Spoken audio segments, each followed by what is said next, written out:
the space to stretch in our theology, question theology, and yet we all agree to focus on the life of Jesus, the resurrection of Christ.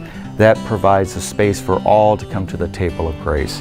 And so that's what drew me to the Disciples of Christ, and then moved myself and some other people, at that time younger adults, to start Missiongathering, to provide a safe space for people who have been kicked out of the church for various reasons, people who walked away from church, and people who never gone to church. Those are the people that we have been reaching out to and have been somewhat, if the word successful is the right word, we've been successful in winning the right to be heard and sharing their lives with our lives, and then which all impacts our lives with the story of God. So that's what drew me to the Disciples of Christ and starting Missiongathering, is that we have the freedom to build a church that all people can be a part of, and we can come to the table every week and celebrate the love of Jesus. As a church, as the Disciples of Christ Church, that we are there to serve the neighborhood and to be a part, to be in place there, and not to see people necessarily as numbers or converts, but to see people as neighbors, and how we can be a part of their journey and their life. So in San Diego, we have a very strong ministry to homeless teenagers that the city of San Diego has partnered with us in funding and helping us with housing and what have you. And so San Diego, we wrapped around what we call collective causes and the Missiongathering DOC movement.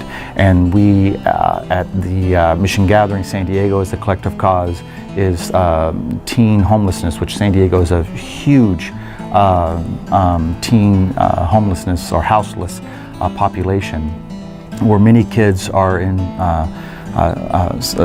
the sex work for survival and what have you, and many of them were abused. And what we do is work with them on the streets first, build their trust as we should, and then provide avenues for them to get off the streets.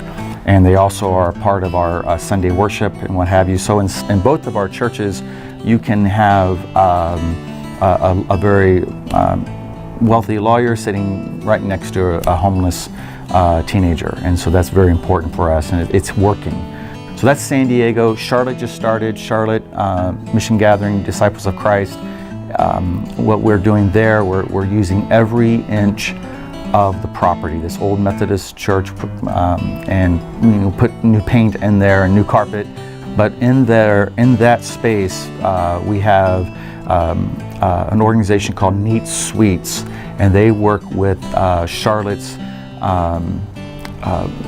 prostitution and sex trafficking, and their goal is to end sex trafficking in the corridors of the South.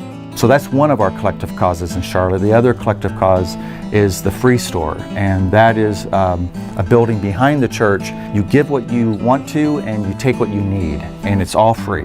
And so we work with the people in the community that give things, and we work with people in the community that need things. And so that's a service of the church also, and that's called the Free Store. So the church in San Diego or in Charlotte never sits empty. So church planting is difficult, but it is so rewarding. It's life-changing, and it's an adventure you'll never forget. But just really know this is what you want to do, and just if you cannot live without it, then you should do it.